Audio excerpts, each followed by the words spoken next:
September 8th, 1943. A date every Italian soldier will remember for the rest of his life. There is a rule every soldier believes, no matter the flag on his shoulder. Your allies do not turn their guns on you. For centuries, armies built entire campaigns on that truth. Coalitions rose and fell, but the one assumption that held everything together was simple. An ally might be unreliable, might be incompetent, might even be treacherous, but he would not openly attack you. And in 1943, every Italian officer serving beside German troops clung to that rule like a lifeline. You stood on the same fronts. You bled for the same objectives.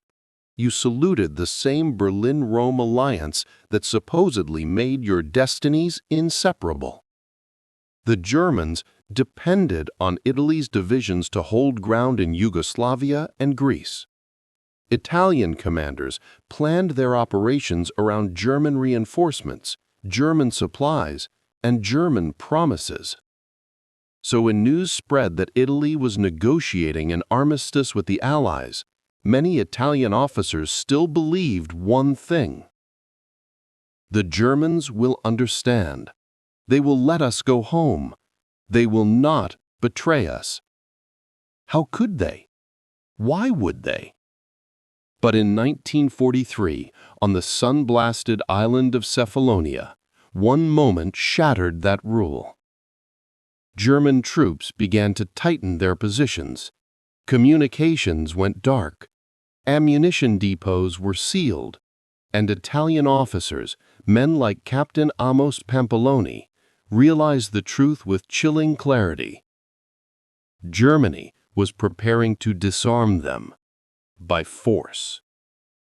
And when the first German demand arrived, backed by threats and ultimatums, there was no doubt left. In 1943, one moment changed everything. Amos Pampaloni is 27 years old. Born in Florence, raised in a home touched by both discipline and art, he becomes the type of officer every conscript respects. Calm, technical, precise. A man whose strength comes not from shouting, but from certainty. By 1943, he commanded a battery of 75mm guns in the Acqui Division. Approximately 11,500 Italian soldiers stationed on Cephalonia, a Greek island occupied since 1941. They have fought guerrillas. They have endured malaria, heat stroke, and shortages. They have shed blood. And they have fought alongside the Germans. Roughly 2,000 German troops share the island. Joint patrols, shared depots, shared officers' meetings, shared victories. Pampaloni's men, about 120 in his artillery battery, know the Germans well. They drink with them. They trade cigarettes. They argued tactics. They trust each other because they must. And then, in early September 1943, something changes. Italian radio traffic grows tense. Encrypted orders arrive with unusual frequency. Rumors ripple like tremors through the barracks. The government is negotiating. The king is fleeing. The Germans are preparing. On 8 September 1943, the news exploded across the island. Italy has signed an armistice with the Allies. Italy is officially out of the war.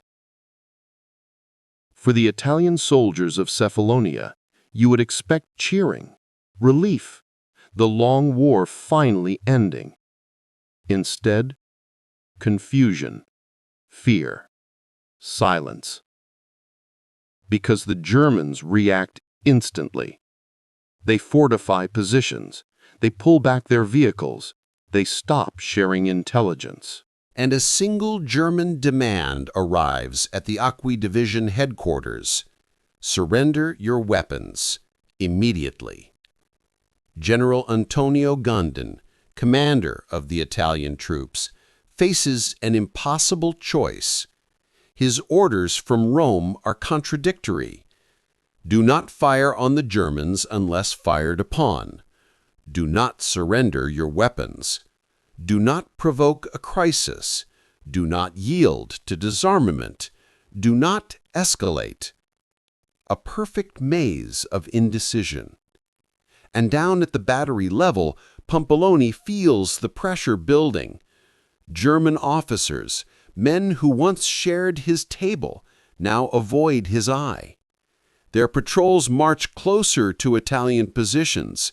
Their machine guns are pointed inward, not outward. The island becomes a chessboard, each side waiting for the other to blink. Pampaloni gathers his lieutenants. He speaks quietly, almost clinically. We stay ready. We stay calm. But understand, if they move against us, we are not prisoners. Not yet. The stakes are enormous. Cephalonia is not a backwater garrison. Its position in the Ionian Sea controls routes between Italy and Greece, critical for German supply lines. The Germans cannot allow Italian troops to defect, join the Allies, or simply go home. They need those rifles neutralized, those guns silenced. And as German pressure increases, Pampaloni sees the truth forming like a storm on the horizon. This will not end with negotiation. It will end with gunfire. And soon he faces the challenge himself, one that will test every rule he thought he understood. Morning. Hot sun. Cicadas screaming. And then a German reconnaissance patrol advances toward an Italian artillery post, ignoring warnings. Their stance is aggressive. Their fingers stay near triggers. One German sergeant raises a weapon. The order comes from an Italian lieutenant nearby. Sharp, unmistakable. Fuoco. The artillerymen fire. The patrol scatters. 2 Germans fall. The rest flee back toward their positions. And with that single burst of gunfire, everything changes. Germany begins its operation. Their objective is clear. Disarm the Acqui Division. Break it, crush it, eliminate resistance before the Italian mainland can intervene. They have 2,000 troops on the island, but they expect reinforcements, paratroopers, Gebirgsjäger, heavy weapons. They estimate Italian resistance might last 24 hours. They are wrong. Because on Cephalonia, every Italian officer has just realized the truth. The Germans are not here to negotiate. They are here to erase you. And Pampaloni's battery becomes one of the first to act. German artillery opens up from positions near the coast. 88mm guns crack the sky. Mortars thump. Machine guns rake the slopes. Pampaloni hears the first shells scream overhead. He feels the pressure wave hit his chest. He watches dust and rock erupt around the trenches. He shouts, "Range 1,800 meters. Battery, prepare fire." His gunners move with stunning discipline. 30 seconds. 25. 20. Then, fuoco! The Italian guns speak. 475mm shells arc across the island and crash into German positions. The second volley follows with even greater accuracy. A German ammunition truck erupts. Black smoke rises. Radio chatter breaks down. And Pampaloni realizes his men have just fought their former allies. There is no going back. Reinforcements arrive fast. 2 transport ships unload troops, roughly 1,600 additional Germans, More are coming by air. German command sends a simple message to the Italians: surrender or be annihilated. The Italians answer with artillery. By September 14th, Pampaloni's battery becomes a priority target. German spotters identify his guns. Stuka's, Junkers Ju-87 dive bombers arrive overhead. The sound is unmistakable. A rising wail, a metallic scream. Pampaloni shouts, "Get to cover! Move!" The first Stuka dives. 1,500 meters. 1,200. 900. 600. The siren rips through the island. Bombs drop. The explosion lifts men off the ground. Dirt rains down. Ears ring. Shrapnel whips through the air like thrown knives. One gun is smashed. 2 men were killed instantly. 4 wounded. But Pampaloni pushes the survivors back into action. Reload! Redeploy to the alternate position. They drag ammunition crates by hand. They shove the gun trails into place. They wipe blood from their eyes and continue firing. Because they know if their battery falls, the Germans can move inland without resistance. On September 15th, German forces launch a coordinated assault. Infantry, mortars, machine guns, and Stukas. Pampaloni's position is under constant fire. He crawls through dust and broken rock, shouting orders. His throat burns from smoke. His uniform is blackened. His hair is singed. He moves gun by gun. Range, 1,200. Correct left. Faster, they're closing. His men are exhausted. Many have slept less than 4 hours in 3 days. A shell detonates 10 meters away. The blast knocks him flat.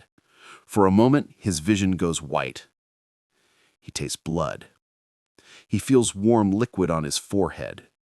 He tries to move, but his limbs wobble. A corporal grabs him. "Capitano, you're hit!" "I can still fight," Pampaloni answers. He pushes himself to his feet. But inside, doubt creeps in. How long can a single battery hold? How long can 11,000 Italians resist more than 4,000 Germans with superior weapons, air power, and ammunition? What does victory even look like? Yet, he keeps firing. Italian morale surges when one of Pampaloni's volleys hits a German column attempting to flank the central Italian positions. 3 trucks were destroyed. Casualties estimated at 40 to 50. Advance halted. German radio intercepts reveal frustration. They are resisting harder than expected. They refuse to surrender. They are fighting like partisans. It is meant as an insult. For Pampaloni and his men, it becomes a badge of honor. On September 21, captured German documents reveal the full truth. Berlin has ordered that any Italian unit resisting disarmament is to be treated as treasonous, and its officers are to be executed.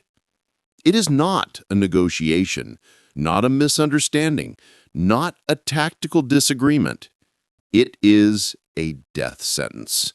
And once the Italian officers hear it, the decision becomes stark. Fight to the end, or die on your knees. If you find this kind of forgotten history as fascinating as we do, we'd be honored if you hit that subscribe button. We believe these stories of courage and sacrifice deserve to be told, and by subscribing, you help us ensure they aren't forgotten. The German assault intensifies. Stuka raids increase to 7 per day. Artillery barrages last for hours. Machine gun nests creep closer. Italian ammunition dwindles. Pampaloni's battery has fired over 1,200 shells. His men are running low on everything: food, water, medical supplies, even bandages. His last gun fires until the barrel glows red.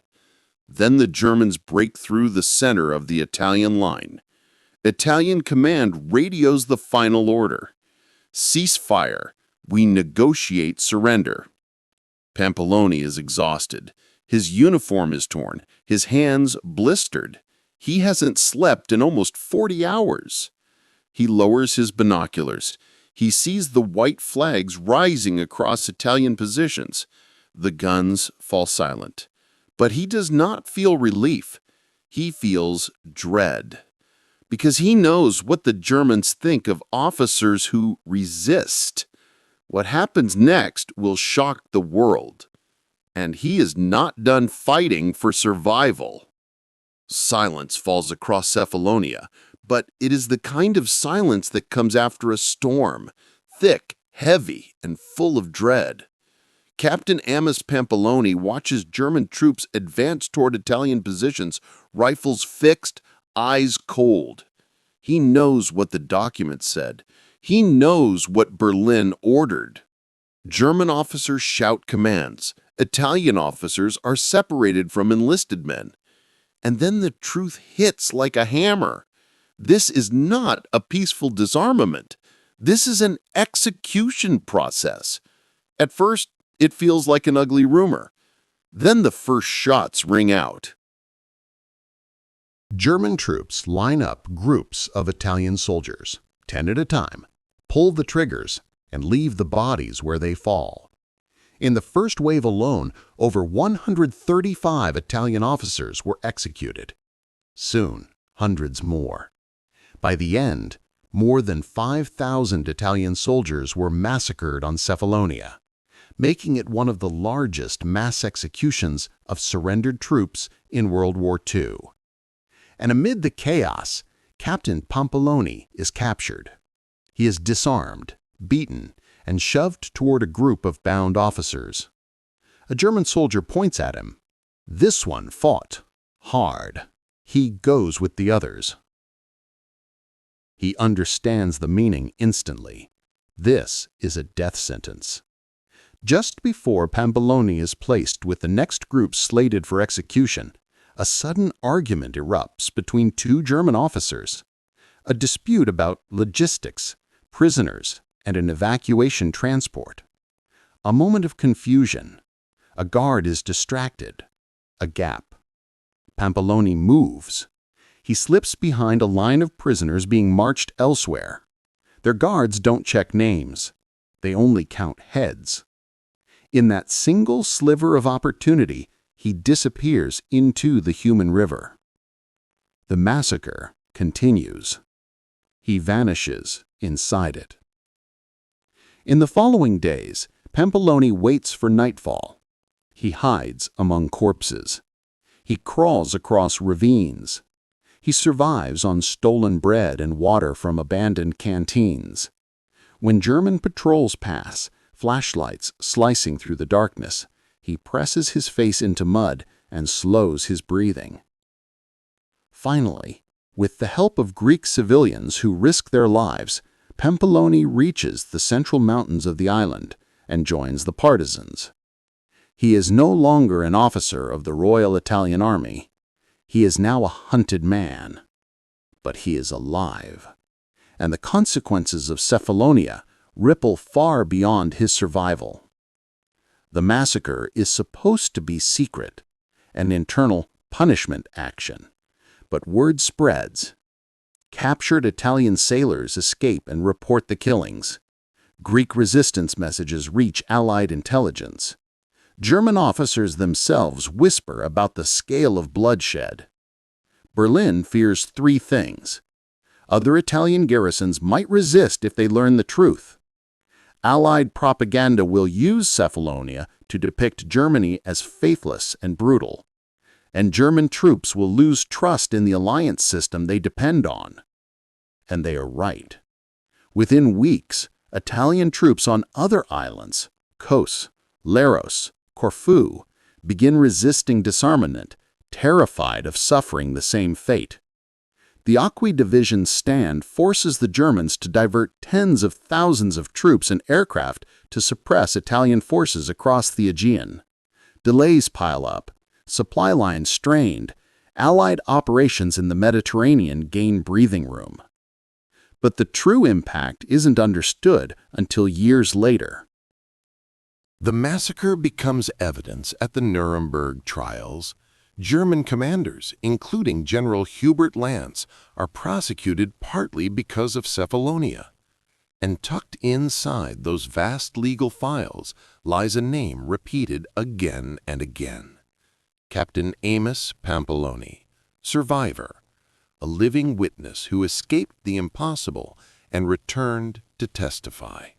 The island that once seemed strategically insignificant becomes a symbol of betrayal, resistance, and the brutal fracturing of the Axis alliance. Cephalonia reveals a truth the Germans never wanted exposed. Once trust shatters between allies, an entire empire collapses with it. When the war ends, Amos Pampaloni returns to Italy. He is not the same man. He carries scars, some visible, many not. He carries the memories of his men lying in heaps on the island he fought to defend. He carries the knowledge that he lived only because chance, instinct, and courage aligned in one fragile moment. But he also carries a mission. He speaks publicly about Cephalonia. He writes about it. He visits the families of his fallen soldiers. He honors every name he can remember. And he helps preserve the memory of the over 5,000 Italians killed after surrendering, the men of the Acqui Division abandoned by their command, betrayed by their former allies, and left to face one of the darkest massacres of the war. Pampaloni goes on to live a long life, passing away in 2003 at age 87, one of the last surviving officers of Cephalonia. To this day, on the island, plaques and simple stone markers bear the names of Italian officers, men in their 20s, 30s, and 40s, shot after laying down their arms. Men taken from towns like Turin, Bari, Naples, and Florence. Men who believed their allies would not betray them. And because of testimonies like Pampaloni's, they have not been forgotten. Because alliances are built on trust. Because betrayal is not just a political act, it is a human tragedy. And because young soldiers, men barely old enough to shave, were forced to learn the hardest truth in all of military history. Sometimes the enemy is the one who once stood beside you. Their story matters because it warns us that loyalty is fragile, honor is vulnerable, and peace is never guaranteed. And by remembering them, you help ensure that the victims of Cephalonia are not lost to silence. If this story moved you, please hit that like button. Every click tells the algorithm this piece of history is worth remembering. We're dedicated to rescuing forgotten stories from the archives. If you want to join us on this mission, please subscribe and turn on notifications. Where are you watching from? Drop a comment with your city or state and tell us if someone in your family served. Thank you for ensuring that Captain Amos Pampaloni and the over 5,000 men of the Acqui Division do not disappear into silence. They deserve to be remembered.